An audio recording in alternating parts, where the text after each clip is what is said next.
Alhamdulillahirabbil alamin wa bihi nasta'inu ala umuri dunya waddin wa ala alihi wa sahbihi ajma'in.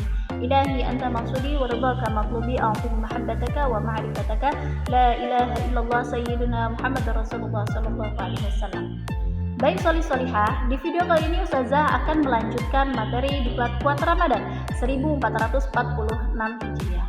Namun untuk pertemuan kali ini Ustazah akan mengenalkan tentang ahkamun nuni as-sakinah wa tanwin, hukum nun sukun atau mati dan tanwin. Ustazah ingatkan, jangan lupa disiapkan buku, catatan, dan alat tulisnya. Kita mulai saja solih-solihah. Hukum nun mati dan tanwin itu ada 4. Yang pertama ada izhar, yang kedua ada idgham, yang ketiga ada iqlab, yang keempat ada ikhfa. Untuk yang pertama itu ada izhar, biasa disebut dengan izhar halak atau huruf yang keluar dari tenggorokan. Arti dari izhar ialah jelas. Huruf izhar itu ada 6, apa saja?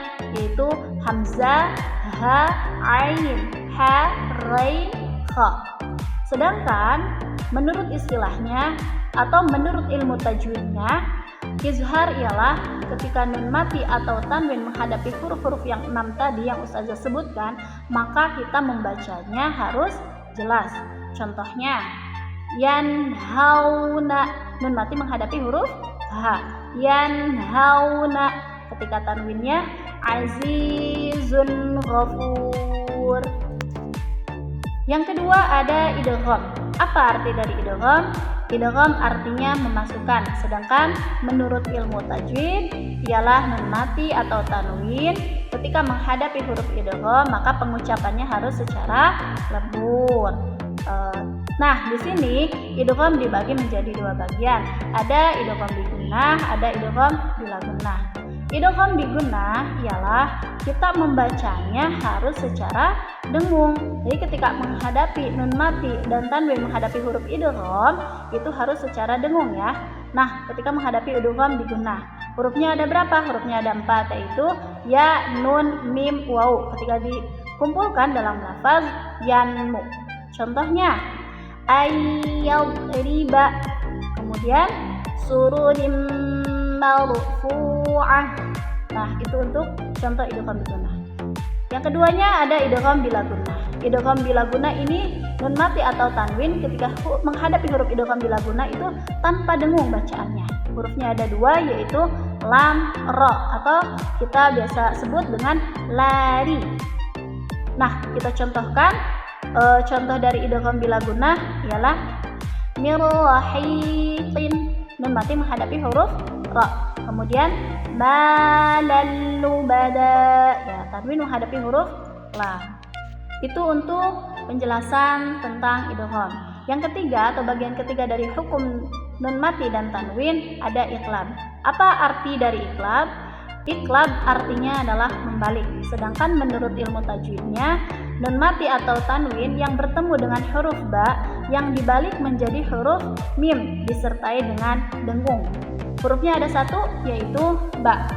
Contohnya mim ba'di, nun mati menghadapi huruf ba. Mim ba'di. Kemudian contoh yang lain sami'un basir. Nah, itu untuk iqlab. Kemudian yang terakhir itu hukum nun mati dan tanwin ada ikhfa. Apa artinya ikhfa? Ikhfa artinya menutupi. Sedangkan ikhfa menurut ilmu tajwidnya ialah nun mati atau tanwin ketika bertemu dengan huruf ikhfa dengan sifat antara izhar dan idgham dan disertai dengan dengung. Hurufnya ada 15. Nah, huruf ikhfa itu ada 15. Apa saja? Yaitu shad, zal, sa, kaf, jim, shin, qaf, sin, dal, ta, zai, fa, ta, bo, zo. Nah, itu huruf-huruf ikhfa. Ingat ada 15. Kita contohkan nun mati menghadapi huruf ikhfa. Contohnya fal-shad. Kemudian milkum. Nah, solih-solihah mungkin itu tentang hukum nun mati dan tanwin. Kita simpulkan dulu, hukum nun mati dan tanwin itu ada 4 bagian. Yang pertama ada izhar, artinya jelas. Yang kedua ada idgham, artinya memasukkan. Yang ketiga ada iqlab, artinya membalik. Yang keempat ada ikhfa, artinya menutupi. Mungkin hanya itu yang dapat Ustaz sampaikan. Terima kasih atas perhatiannya. Mudah-mudahan semuanya bisa mempraktikkan ketika membaca Al-Quran. Amin ya Allah ya Rabbal Alamin. Wassalamualaikum warahmatullahi wabarakatuh.